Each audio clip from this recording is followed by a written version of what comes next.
Au cours des dernières semaines, est-ce que vous avez regardé un film de Noël? Au titre personnel, j'en ai un préféré, c'est « Maman, j'ai raté l'avion ». C'est l'histoire drôle d'une famille américaine qui est partie pour prendre leurs vacances Noël en France. Et en fait, ils sont partis dans la précipitation des choses, ils n'étaient pas du tout organisés. Quand ils sont partis pour aller à l'aéroport et en fin de compte, ils n'ont pas pris l'un de leurs enfants. Et c'était dans l'avion, à un certain moment donné, quand la maman a crié à voix haute « Kevin !» Elle s'est rendue compte qu'elle avait oublié son fils aux États-Unis, chez eux. Est-ce qu'il y a une occasion dans laquelle vous vous êtes rendu compte que vous avez pris une mauvaise décision? Certes, dans le film, elle avait oublié inconsciemment son fils. Mais est-ce que dans votre vie, est-ce qu'il y a une occasion durant laquelle vous vous êtes rendu compte que vous avez pris consciemment une mauvaise décision? Notre texte ce matin, c'est Actes chapitre 3. Dans ce texte, nous allons lire d'un miracle et ensuite un discours adressé aux personnes qui ont pris la mauvaise décision de crucifier Jésus. Le thème de notre texte ce matin, c'est qu'il y avait un miracle qui a été accompli pour refléter la nouvelle vie que Jésus donne, ainsi que pour attirer l'attention sur les apôtres qui exhortaient les observateurs à se repentir, à faire confiance au Christ, le Messie de Dieu. Et ce pardon nous est toujours offert. Je me permets de répéter ce thème. Un miracle a été accompli pour refléter la nouvelle vie que Jésus donne, ainsi que pour attirer l'attention sur les apôtres qui exhortaient les observateurs à se repentir, à faire confiance au Christ, le Messie de Dieu. Et ce pardon nous est toujours offert. Je vous invite à lire Actes chapitre 3. Je vais lire depuis la traduction de La Colombe. Actes chapitre 3.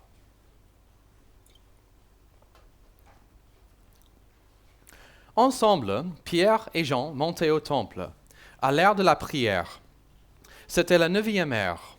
Or, on apportait un homme boiteux de naissance, qui était placé tous les jours à la porte du temple appelé la Belle, pour demander l'aumône à ceux qui entraient dans le temple.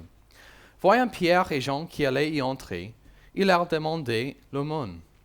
Pierre, de même que Jean, fixa les yeux sur lui et dit « Regarde-nous !» Et il les observait, s'attendant à recevoir d'eux quelque chose.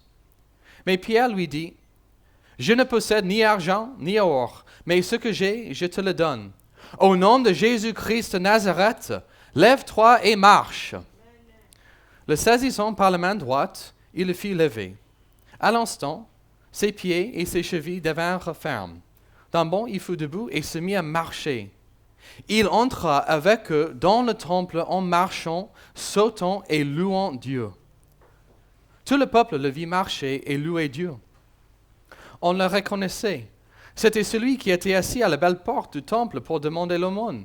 Et les gens furent remplis de stupeur et d'étonnement au sujet de ce qui lui était arrivé. Comme ils ne quittaient pas Pierre et Jean, tout le peuple stupéfait accourut vers eux, au portique appelé de Salomon. Pierre, à cette vue, dit au peuple, « Vous, Israélites, pourquoi vous étonnez-vous de cela? Pourquoi fixez-vous les regards sur nous, comme si c'était nous qui, par notre propre puissance ou par notre piété, avons fait marcher cet homme? Le Dieu d'Abraham, d'Isaac et de Jacob, le Dieu de nos pères, a glorifié son serviteur Jésus, que vous avez livré et renié devant Pilate, qui avait jugé bon de le relâcher. Mais vous avez renié le saint et le juste, et vous avez demandé comme une faveur qu'on vous remette un meurtrier. Vous avez fait mourir le prince de la vie que Dieu a ressuscité d'entre les morts. Nous en sommes témoins. C'est par la foi en son nom que son nom même a rendu fort cet homme que vous voyez et connaissez. C'est la foi en Jésus qui lui a donné ce complet rétablissement en présence de vous tous. Et maintenant, frères, je sais que vous avez agi par ignorance, ainsi que vos chefs. Mais Dieu a de la sorte accompli ce qu'il avait annoncé d'avance par la bouche de tous les prophètes, c'est-à-dire les souffrances de son Christ. Repentez-vous donc et convertissez-vous, pour que vos péchés soient effacés, afin que des temps de rafraîchissement viennent de la part du Seigneur, et qu'il envoie celui qui vous a été destiné, le Christ Jésus. C'est lui que le ciel doit recevoir jusqu'au temps de rétablissement de tout ce dont Dieu a parlé par la bouche de ses saints prophètes d'autrefois. Moïse a dit, « Le Seigneur votre Dieu vous suscitera d'entre vos frères un prophète comme moi. Vous l'écouterez en tout ce qu'il vous dira. Mais quiconque n'écoutera pas ce prophète sera exterminé du milieu du peuple. » Tous les prophètes qui ont parlé depuis Samuel et ses successeurs ont aussi annoncé ce jour-là. Vous êtes les fils des prophètes et de l'alliance que Dieu a traitée avec nos pères en disant à Abraham, « Toutes les familles de la terre seront bénies en ta descendance. » C'est à vous premièrement que Dieu, après avoir suscité son serviteur, l'a envoyé pour vous bénir, en détournant chacun de vous de ses iniquités. Jusqu'ici la lecture de la parole de Dieu. Avant d'aborder notre texte de ce matin, Actes chapitre 3, je me permets de donner un peu de contexte jusqu'à maintenant dans le livre, un petit résumé d'Actes. Dans le premier chapitre d'Actes, nous avons lu de Jésus qui était encore sur la terre avec ses apôtres. Ses apôtres étaient bien sûr ceux qu'il a choisis pour faire avancer son royaume. Et c'était Jésus qui était toujours avec eux à ce moment-là. Et au verset 8 du chapitre 1, c'est écrit, et Jésus qui parle, « Mais vous recevrez une puissance, celle du Saint-Esprit survenant sur vous, et vous serez mes témoins à Jérusalem, dans toute la Judée, dans la Samarie et jusqu'aux extrémités de la terre. » Ça, c'était le premier chapitre. Le deuxième chapitre, c'est l'arrivée du Saint-Esprit pour équiper les apôtres afin qu'ils avancent le royaume de Jésus. Il y a un rappel pour nous ici, un rappel très important, une application pratique jusqu'aujourd'hui. Jésus règne et il utilise des pécheurs repentants pour faire avancer son royaume. Il le fait lors du premier siècle, comme nous lisons dans le livre des Actes, et il le fait jusqu'aujourd'hui. Jésus utilise des pécheurs repentants comme vous et moi pour faire avancer son royaume. Et au chapitre 3 maintenant, nous allons lire du début de la mission mondiale qui commence comme c'était prévu au chapitre 1, verset 8 à Jérusalem. Et maintenant, on aborde notre texte ce matin. On commence avec un boiteux à la porte du temple. Et comme vous le savez, à l'époque, il n'y avait pas d'aide pour les personnes handicapées comme il existe aujourd'hui.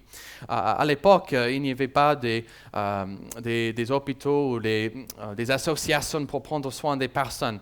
Et donc, ce monsieur qui était né comme boiteux était amené chaque jour à le temple pour demander l'aumône des personnes qui passaient par la porte pour entrer le temple. Et donc, ce boiteux était chaque jour de sa vie à la porte du temple pour demander l'aumône. On peut facilement imaginer qu'il était ignoré par la plupart des personnes, mais ce jour-là, c'était Pierre et Jean qui sont passés par lui, qui l'ont regardé. Et il a reçu une réponse inattendue. Je vous invite à relire le verset 6 avec moi. Mais Pierre lui dit, « Je ne possède ni argent ni or, mais ce que j'ai, je te le donne. Au nom de Jésus-Christ de Nazareth, lève-toi et marche. » Ce qui s'est passé ensuite, cet homme qui était boiteux depuis sa naissance s'est mis debout et il a marché et il est entré le temple pour louer Dieu. C'était un miracle. C'était un miracle. Dieu a fait quelque chose d'extraordinaire dans un monde ordinaire. Dieu a fait un miracle. Pour certains parmi vous, peut-être beaucoup parmi vous, parmi nous ce matin, vous pensez à comment? Comment exactement Dieu a fait ce miracle? Comment exactement, précisément, Dieu a fait fortifier les pieds et les jambes de cet homme pour le faire marcher? On ne sait pas. On ne sait pas. C'est au-delà de notre capacité. Et ce n'est pas le focus du texte ce matin. Le focus n'est pas le comment, mais la réponse de cet homme. Mais pour ceux parmi nous ce matin qui ont peut-être un peu de mal à croire et accepter les miracles, je me permets de faire référence à la confession de foi de notre Église, la confession de foi qui s'appelle Westminster. Il y a une phrase importante dedans concernant les miracles et comment Dieu gère l'univers, même les miracles. C'est écrit « Dans sa providence ordinaire, Dieu se sert des moyens. Cependant, il est libre d'agir, s'il lui plaît, sans moyen, ou en plus d'eux, ou à l'encontre d'eux.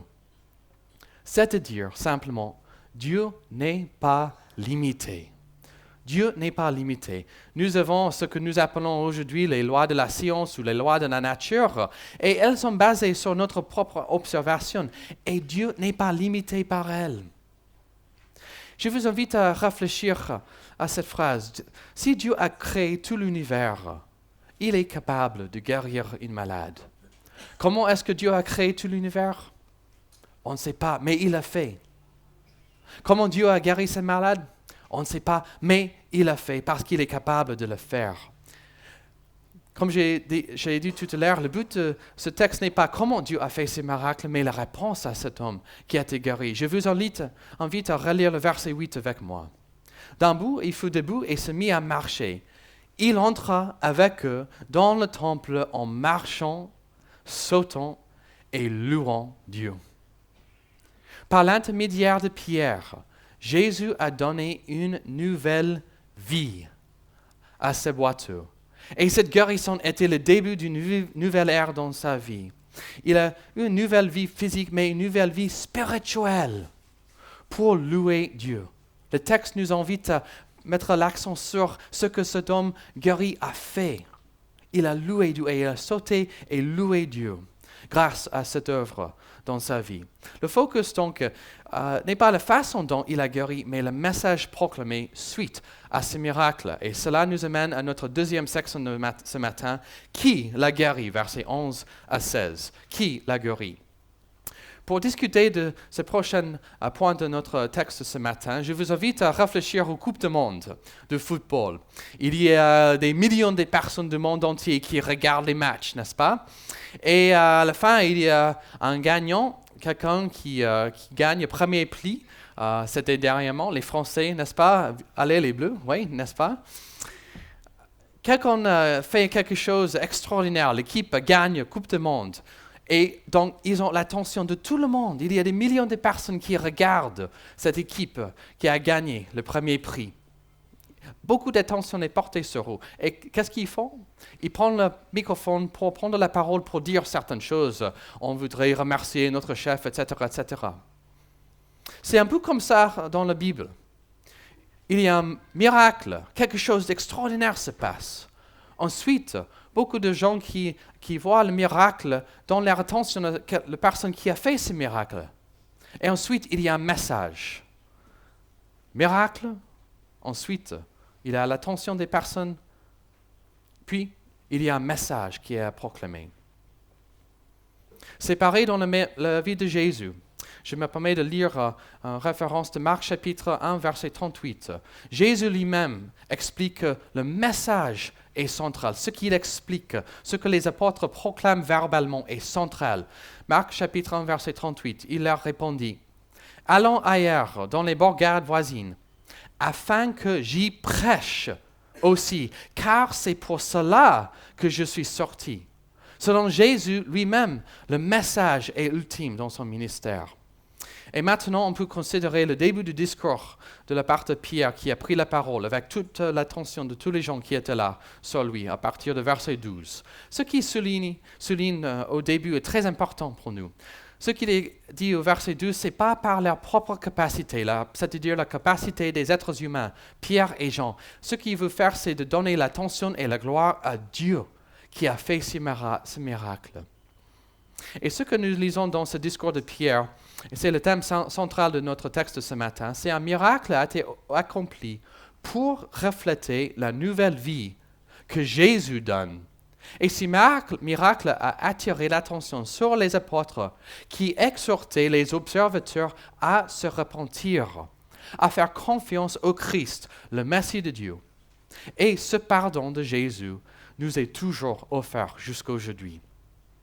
Ce discours de Pierre, même si c'est quelques versets dans notre Bible, ce discours de Pierre est rempli de références de l'Ancien Testament. Il ne faut pas oublier que les auditeurs, les observateurs ce jour-là étaient principalement des Juifs à Jérusalem. Je me permets de donner un certain exemple plutôt parisien, et je suis désolé mes chers Lyonnais, mais à Paris, il y a évidemment l'Arc de Triomphe. Il y a 12 grandes avenues qui mènent à l'Arc de Triomphe. C'est un certain carrefour. 12 grandes avenues amènent à ce même endroit. C'est un peu comme ça dans l'Ancien Testament.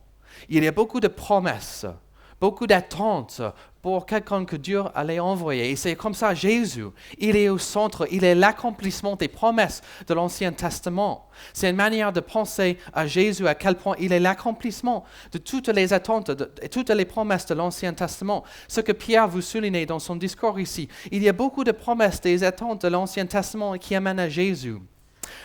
Au verset 13, il dit « Le Dieu d'Abraham, d'Isaac et de Jacob ».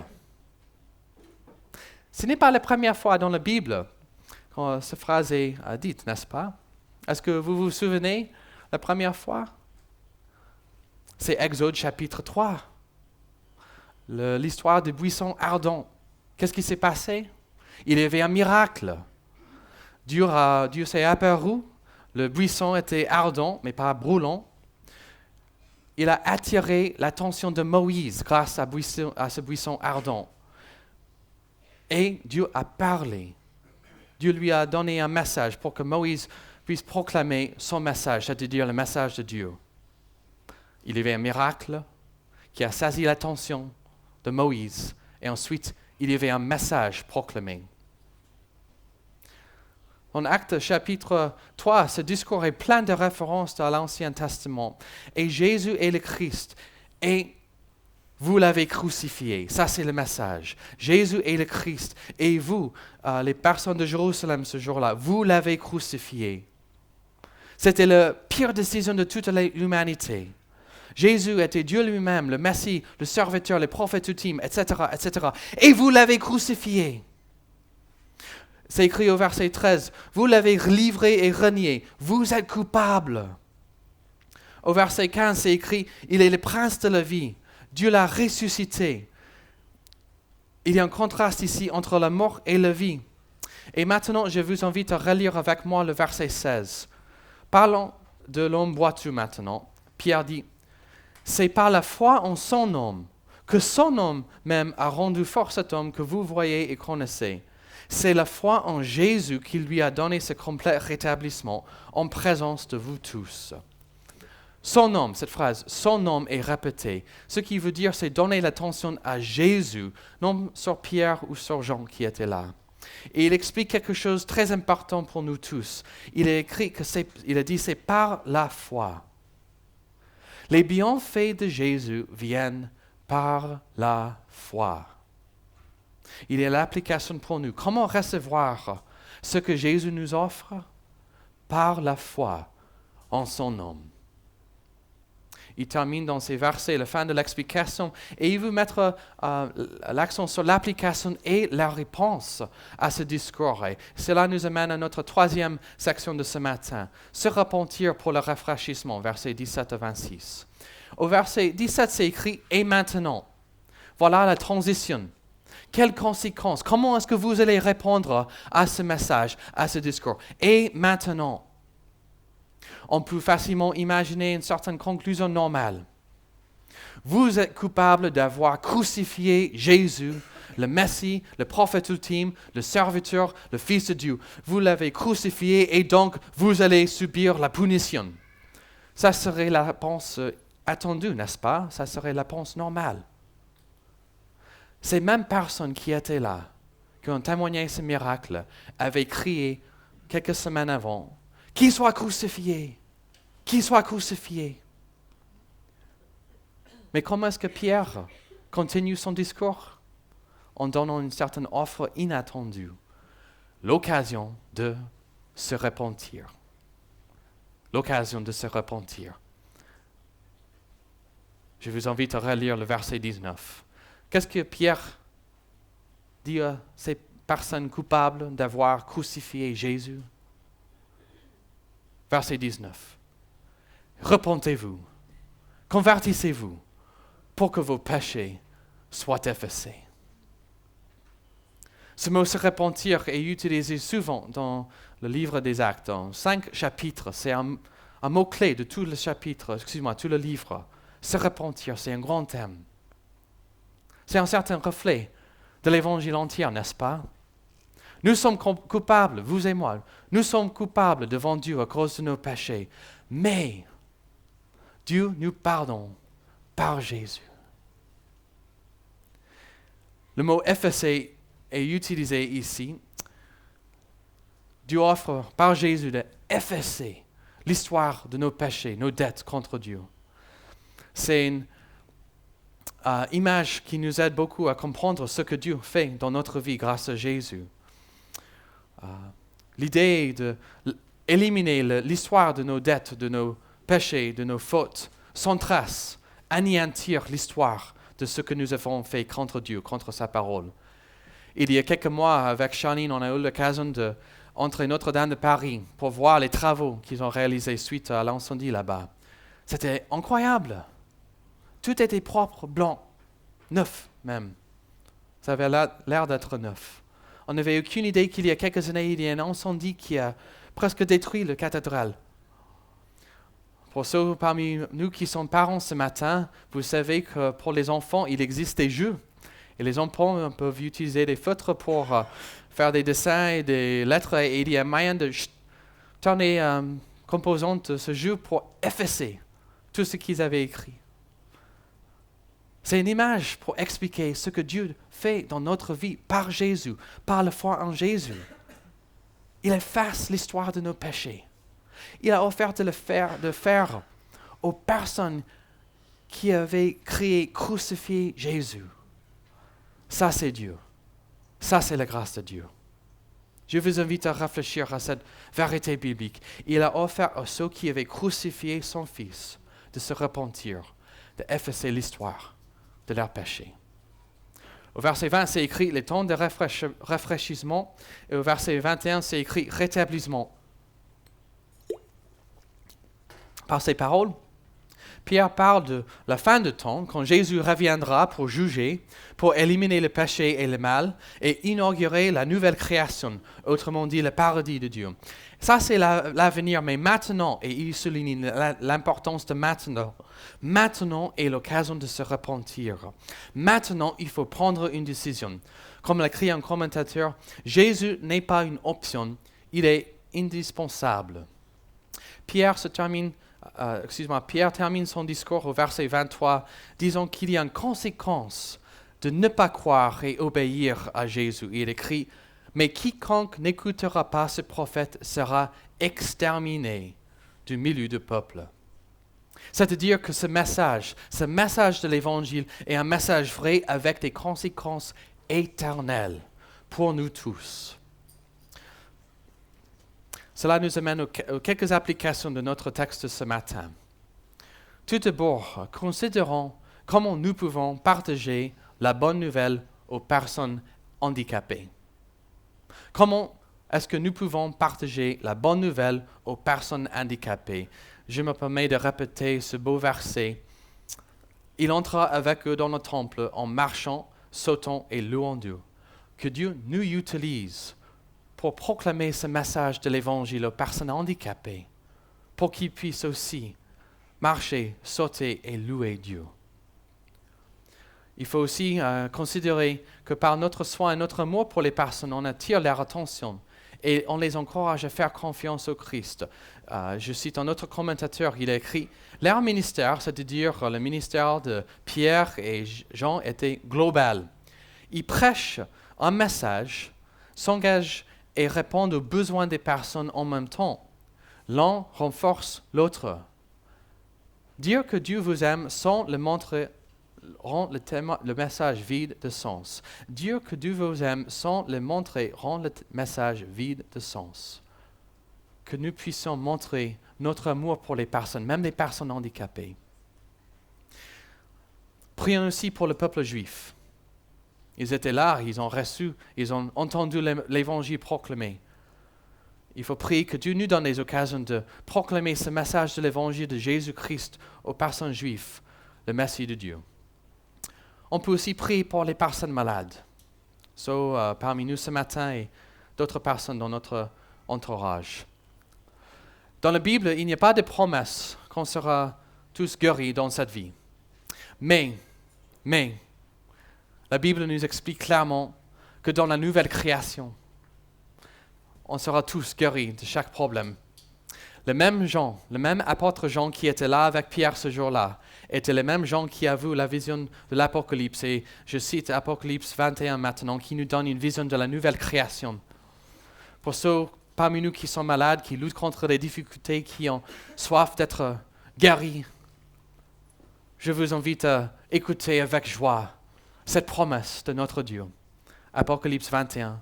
J'entendis du trône une forte voix qui disait, « Voici le tabernacle de Dieu avec les hommes. Il habitera avec eux. Ils seront son peuple, et Dieu lui-même sera avec eux. Il essuiera toute larme de leurs yeux. La mort ne sera plus, et il n'y aura plus ni deuil, ni cri, ni douleur, car les premières choses ont disparu. » Ça, c'est la promesse de l'Évangile. Je vous invite à placer votre confiance dans cette belle promesse. Comme c'était écrit, je le dis aussi, maintenant, ne pas prendre une mauvaise décision, d'ignorer, négliger ce Jésus. Maintenant, c'est l'occasion de se repentir, que nos péchés soient effacés. Je vous invite à la prière. Seigneur Jésus, nous sommes reconnaissants pour ton arrivée sur cette terre, pour ton ministère, les miracles que tu as faits, et aussi pour le message qui a été proclamé. Ce message que tu offres à nous pardonner, tu offres à effacer nos péchés, l'histoire de nos fautes, nos bêtises, notre désobéissance. Nous sommes reconnaissants pour cette offre et on prie que nous soyons de plus en plus encouragés à nous tourner vers toi pour confesser nos péchés et que nous soyons de plus en plus certains et confiants dans les promesses de ta parole. On prie aussi que s'il y a quelqu'un qui est là ce matin, que ce matin soit l'occasion de confesser ses péchés, de placer sa confiance en toi, le Dieu qui est venu afin de nous sauver, afin d'effacer l'histoire de nos fautes, afin de nous réconcilier avec toi. Et nous prions aussi pour les personnes malades, soit physiquement ou même psychologiquement, spirituellement, qui placent leur confiance dans ta parole, les promesses de ta parole, et qui trouvent une vraie joie de te connaître. On le prie au nom de Jésus, notre Sauveur. Amen.